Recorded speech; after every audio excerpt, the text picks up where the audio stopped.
I am 102 years old, and it took me that long to understand something I can tell you in 10 minutes. If you give me 10 minutes, I might save you a lifetime of doing it wrong. That feels like a fair trade. I am not here to lecture or sell wisdom. I am a man who lived carefully, chose what was sensible, avoided risks, and followed every rule I was given. And only now, at the very end, do I see the mistake. This is not advice from a winner. It is a confession from someone who survived everything, yet somehow forgot to live. I wish someone had shaken me earlier and asked what I actually wanted from this single life. For most of my life, I believed being practical meant being smart. I thought sensible choices would protect me, keep me safe from regret and failure, so I avoided risks, avoided mistakes, avoided anything uncertain. And yes, I survived. But survival is not the same as living wisely.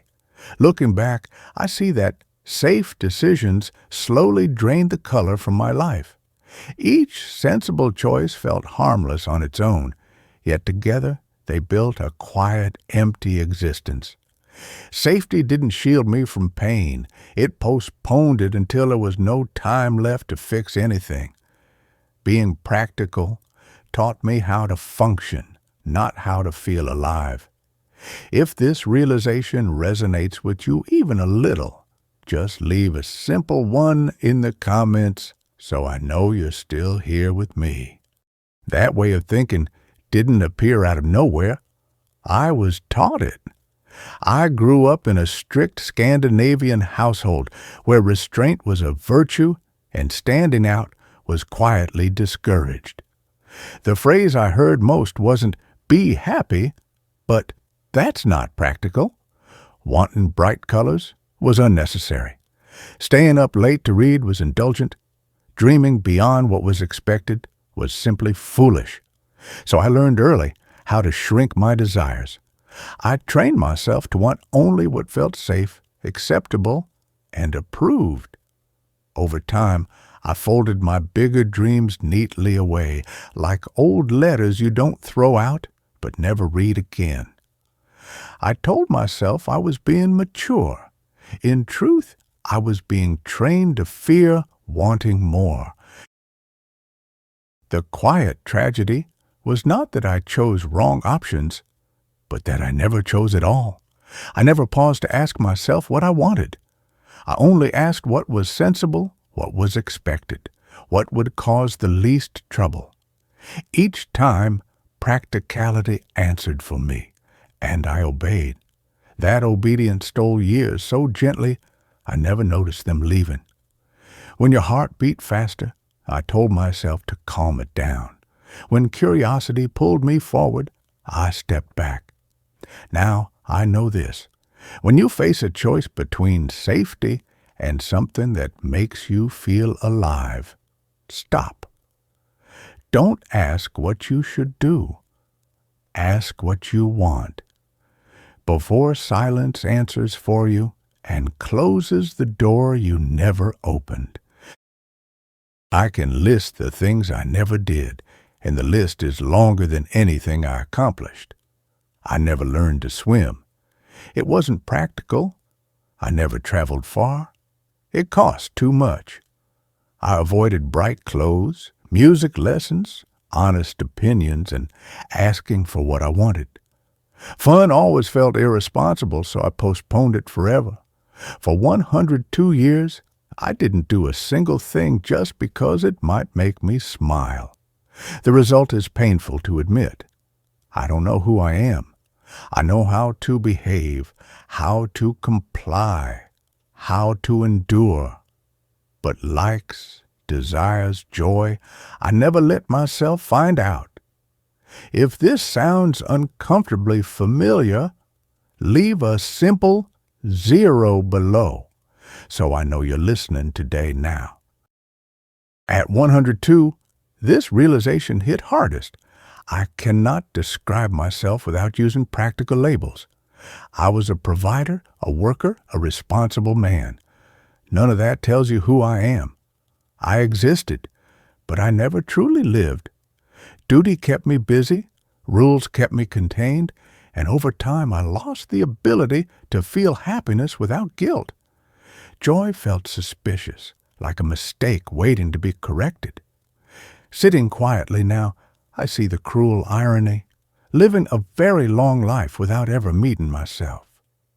That is the deepest pain of all, not fear of death, but the shock of reaching the end and realizing you never learned your own shape, your own voice, or what it meant to feel fully alive inside. That is why I need to warn you now. What we often call being practical is many times just fear dressed up as wisdom. Fear that learned to speak politely, fear that sounds responsible. I urge you to do one small impractical thing today. Buy something you don't need. Say what you actually think. Try something with no guarantee. And ask yourself an uncomfortable question. Are the people who constantly tell you to be safe living a life you truly admire? The people who trained me to be practical were not happy. They were careful. They were afraid. And they passed that fear to me like advice. Practicality often isn't protection. It's hesitation pretending to be virtue. When I was 23, practicality asked for its biggest payment.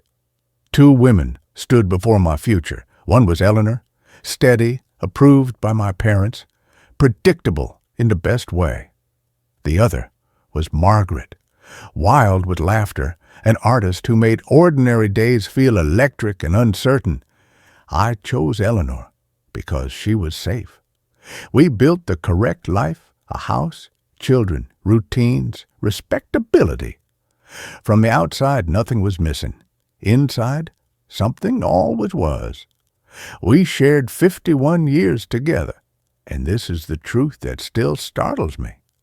I cannot recall a single moment of pure joy that belonged only to me. I wasn't miserable. I was comfortable, and comfort quietly replaced happiness without ever asking permission. That choice shaped everything that followed. When Eleanor died, something strange happened. I did not cry. I stood there polite, composed, untouched, because I had forgotten how to feel deeply. 51 years of safety had numbed that muscle. Later, I heard Margaret had built a life full of music and laughter. People said she was happy. I never asked more. I was afraid of what knowing might undo. I am not saying choosing her would have saved me. It might have failed, but I know this with certainty. Choosing safe did not make me whole. It only kept me functioning. Safety helped me survive long years, but it never taught me how to live them fully, honestly, or awake. If truth lands hard for you, leave a dot. The damage didn't end with me. I carried that fear into fatherhood and passed it down like a family heirloom. When my children dreamed too boldly, I called it unrealistic. When they wanted to leave, I warned them it was dangerous. When love looked messy or uncertain, I advised them to choose better, safer options. I believed I was protecting them. In truth, I was shaping them into smaller versions of myself. They grew into stable adults with respectable lives, yet the same quiet confusion in their eyes. Watching them, I finally understood. I hadn't kept them safe. I had limited them. I taught them caution, not courage, and called it love. I am speaking to parents now, because this is where the pattern must stop. When your child comes to you with a dream that sounds risky, inconvenient or unrealistic, resist the urge to be sensible. Don't shrink their future to fit your fear. Let them try. Let them fail. Let them make foolish mistakes while they are still young enough to recover. Courage is a muscle that grows only when it's used. A safe life may look calm, but it often leaves scars you can't see. The alternative to risk is not peace, it is regret. One day, your child may sit in a tidy house, surrounded by reasonable choices, wondering who they could have been. Love them enough to allow uncertainty. Protection should not mean imprisonment. Teach them bravery, not obedience. Let them live. This is the truth I reach at the end of my life. A practical life is not a safe life. It is a small one. Each time you choose what you should do over what you truly want, you shrink just a little. Keep doing that long enough, and one day you disappear inside your own routine. I did everything right. I avoided messes, mistakes, and embarrassment, and now, at 102, I sit with regrets that don't come from failure, but from absence, from moments never taken, words never said, risks never tried. I am not asking you to be reckless every day.